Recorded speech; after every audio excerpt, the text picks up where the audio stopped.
इस डिवोशन में आप सभी का स्वागत है। और आज मैं जिस विषय पे बात करने वाले हैं वो ये विषय है कि परमेश्वर में या परमेश्वर की देह में प्रत्येक विश्वासी दूसरे विश्वासी को आत्मिक उन्नति में बढ़ाना।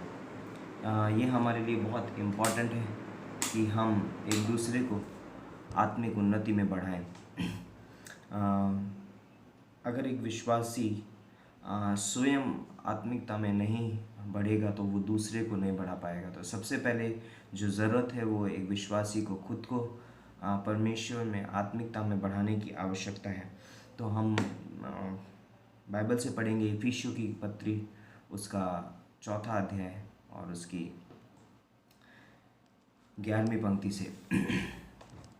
यहाँ पर इस प्रकार से लिखा है, और उसने कितनों को प्रेरित नियुक्त करके और कितनों को भविष्यवक्ता नियुक्त करके और कितनों को सुसमाचार सुनाने वाला नियुक्त करके और कितनों को रखवाले और उपदेशक नियुक्त करके दे दिया, जिससे पवित्र लोग सिद्ध हो जाएं और सेवा का काम किया जाए और मसीह की देह उन्नति पाए, जब तक कि हम सब के सब विश्वास और परमेश्वर के पुत्र की पहचान में एक ना हो जाएं और एक सिद्ध मनुष्य ना बन जाएं और मसीह के पूरे डील डॉल तक ना बढ़ जाएं, ताकि हम आगे को बालक ना रहें, जो मनुष्य की ठग विद्या और चतुराई से उनके भ्रम की युक्तियों की और उपदेश की हर एक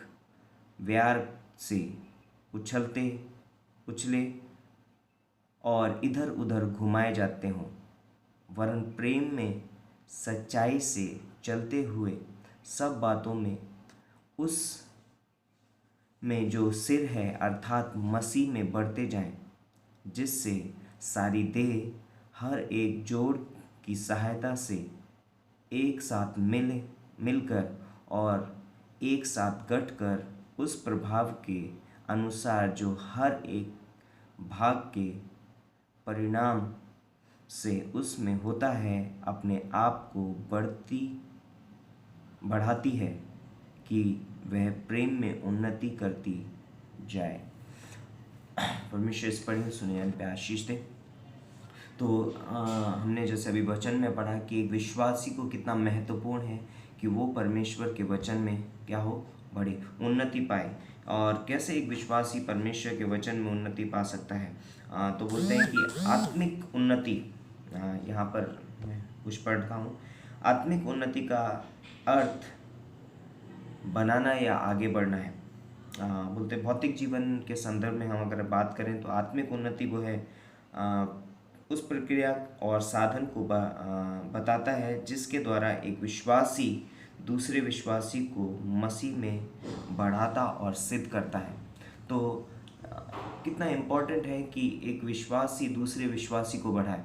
कई बार हम बहुत सारे चर्चेस में ये एक्सपेक्टेशन लेकर के बैठते हैं कि सिर्फ बढ़ाने का या उन्नति करने का एक पासवान का काम है, ये एक पास्टर करेगा और एक लीडर या अगुवा करेगा, लोगों को परमेश्वर के वचन में बढ़ाएगा। लेकिन एक विश्वासी की भी जिम्मेदारी है कि वो दूसरे विश्वासियों को, भाई बहनों को क्या करें, आत्मिक उन्नति में बढ़ाए।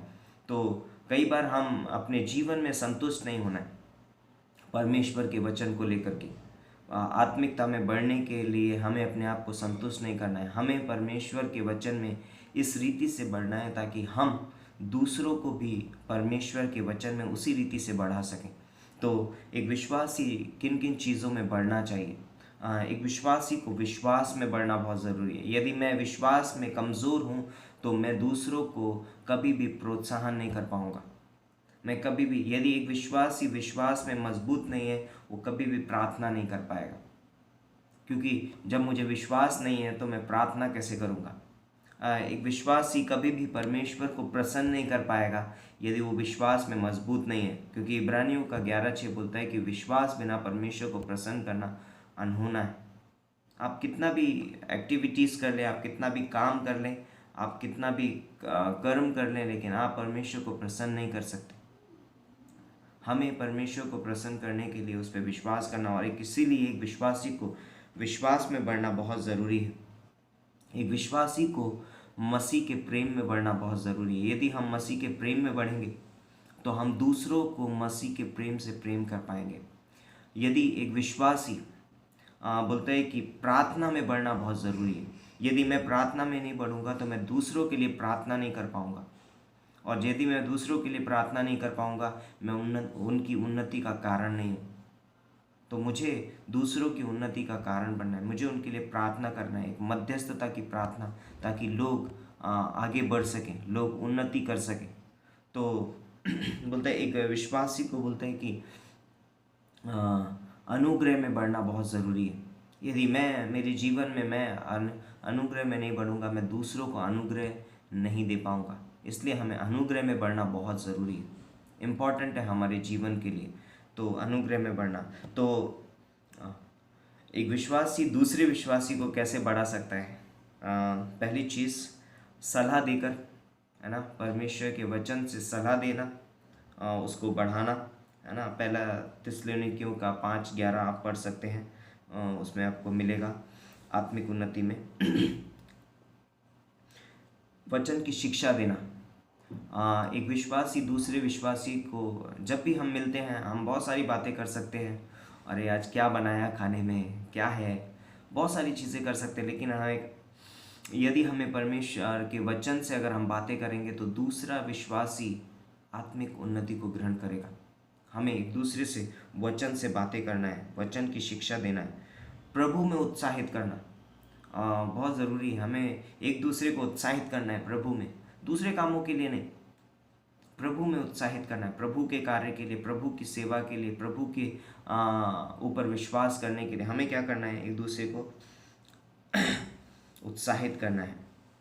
दूसरा, जब व्यक्ति दुख और संकट में अगर कोई व्यक्ति गुजरता है तो हमें उसको सांत्वना देना है। हम जानते हैं इस समय में काफ़ी सारे लोग परेशानी से गुजर रहे होंगे, है ना, लॉकडाउन का समय है।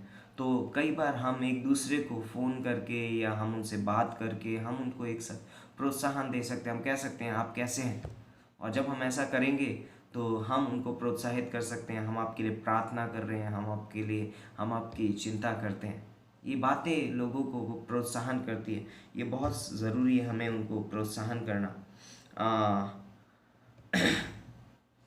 आज्ञाकारिता, एक विश्वासी को पवित्रता का जीवन जीना है और दूसरों को भी प्रोत्साहित करना है कि वो पवित्रता का जीवन जी, आज्ञाकारी बनना, है ना। एक विश्वासी को सुसमाचार बांटना बहुत ज़रूरी है, और जब वो सुसमाचार बांटेगा तो वो दूसरों को भी प्रोत्साहित कर सकेगा सुसमाचार बांटने के लिए।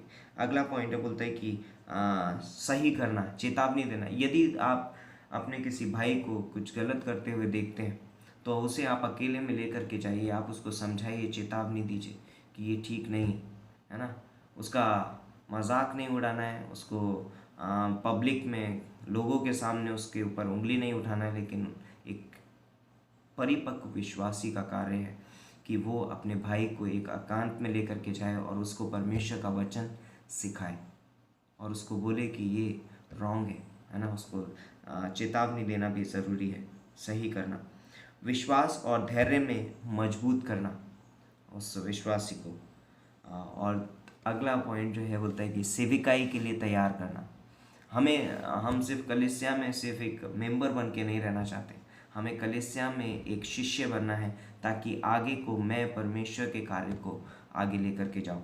मैं अपने पासवान का एक मददगार साबित हूँ, पासवान के लिए मैं कलीसिया का एक मजबूत एक पिलर बनूँ, जिससे मैं लोगों को आगे बढ़ा सके, ताकि वो बिल्डिंग और बढ़ सके, उन्नति पाए, ताकि मसीह की देह उन्नति पाए।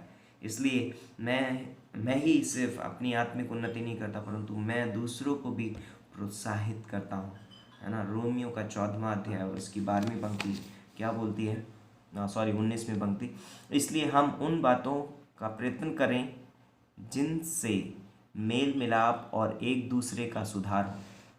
हमें उसका वो करना है, इसलिए हम उन बातों का प्रयत्न करें जिससे मेल मिलाप और एक दूसरे का सुधार हो, यानी कि उन्नति हो, इम्पॉर्टेंट है। तो मैं इस वचन के द्वारा आप सभी को उत्साहित करना चाहता हूँ। प्रभु यीशु मसीह के नाम से मांगते हैं।